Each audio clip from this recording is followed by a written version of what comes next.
Operation सिंदूर, भारत का वह surgical जवाब जिसने पाकिस्तान की रातें बेचैन कर दी हैं। आज हम बात करेंगे उस साजिश की जिसने भारत के धैर्य की परीक्षा ली और उस जवाब की जिसने पाकिस्तान को उसकी जमीन पर घुटनों पर ला खड़ा कर। ऑपरेशन सिंदूर, हवा, जमीन और समुद्र से हमला। 7 मई 2025 भारतीय वायुसेना के फाइटर जेट पाकिस्तान के अंदर दाखिल होते हैं। टारगेट लाहौर, पेशावर, कराची और सिंध में आतंकी training camp. Advance drone, harpy और स्पाइस 2000 मिसाइलों से हमले किए जाते हैं। न केवल आतंकी ठिकानों को नेस्तनाबूद किया गया बल्कि कराची नौसैनिक अड्डों पर भी भारतीय नौसेना ने ब्लॉकेट लगा दिया। पाकिस्तान ने जम्मू कश्मीर में नियंत्रण रेखा और अंतर्राष्ट्रीय सीमा पर गोलाबारी की। इसके बाद भारत ने पाकिस्तान की राजधानी इस्लामाबाद, लाहौर, कराची, सियालकोट, बहावलपुर जैसे महत्वपूर्ण 9 शहरों में मिसाइलों और ड्रोनों की बौछार की। भारतीय पनडुब्बियां पाकिस्तानी जल सीमा में घुस चुकी थी। पाकिस्तान के HQ-9 डिफेंस सिस्टम को हैक कर निष्क्रिय किया गया। यह हमला सिर्फ एक जवाब नहीं, भारत की सैन्य रणनीति की ताकत का प्रदर्शन था। पाकिस्तान की नाकाम कोशिश, जवाबी हमला और बौखलाहट। जैसे ही भारत का ऑपरेशन सिंदूर शुरू हुआ, पाकिस्तान ने अपने पुराने फॉर्मूले पर काम शुरू किया। जवाबी हमला। 8 मई को देर रात पाकिस्तान की ओर से ड्रोन और क्रूज मिसाइलें राजस्थान, पंजाब और जम्मू की सीमा पर दागी गईं। लेकिन भारतीय वायु रक्षा प्रणाली, स्वदेशी आकाश मिसाइल और S-400 सिस्टम ने सभी मिसाइलों को हवा में ही नष्ट कर दिया। किसी भी भारतीय नागरिक या सैनिक को कोई नुकसान नहीं हुआ।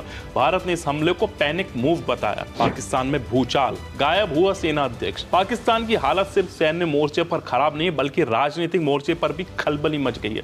पाकिस्तान के chief of army staff general Asim Munir अचानक लापता हो गए। अफवाहें फैलने लगी कि उन्हें किसी सीक्रेट लोकेशन पर हाउस अरेस्ट में रखा गया है। प्रधानमंत्री शहबाज शरीफ भी सामने नहीं आए। कहा जा रहा है कि वो किसी बंकर में छुपे हुए हैं। पाकिस्तान का ISPR तक चुप था। पाकिस्तान की जनता ने सड़कों पर आकर जवाब मांगा, लेकिन हुकूमत के पास न जवाब था न साहस। दुनिया देख रही, भारत का रुख साफ। जब 2 परमाणु संपन्न देश युद्ध की ओर बढ़ते हैं तो दुनिया की नजरें टिक जाती हैं। अमेरिका, रूस, चीन और संयुक्त राष्ट्र ने बयान जारी किए, शांति बनाए रखने की अपील की, लेकिन भारत ने साफ कहा, आतंक के खिलाफ जीरो टॉलरेंस।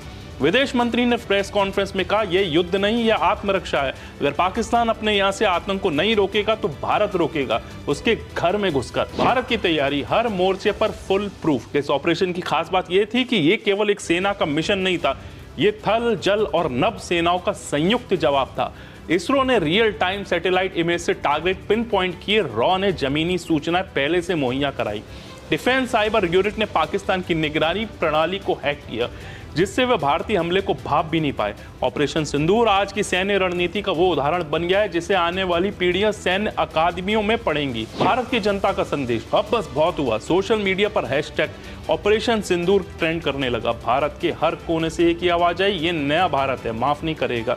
शहीदों को श्रद्धांजलि दी गई और वीर जवानों का सम्मान पूरे देश ने किया। अभिनेता, खिलाड़ी, उद्योगपति सबने एक सुर में कहा, सरकार के इस निर्णय पर हमें गर्व है। अब आगे क्या? पाकिस्तान की इकॉनमी पहली IMF के कर्ज पर लड़खड़ा रही थी। अब जब भारत ने उनकी डिफेंस स्ट्रक्चर पर सीधा प्रहार किया तो उनकी वैश्विक छवि को भी करारा झटका लगा है। सवाल ये उठता है कि पाकिस्तान अब आतंकवाद को राजनीति से अलग करेगा?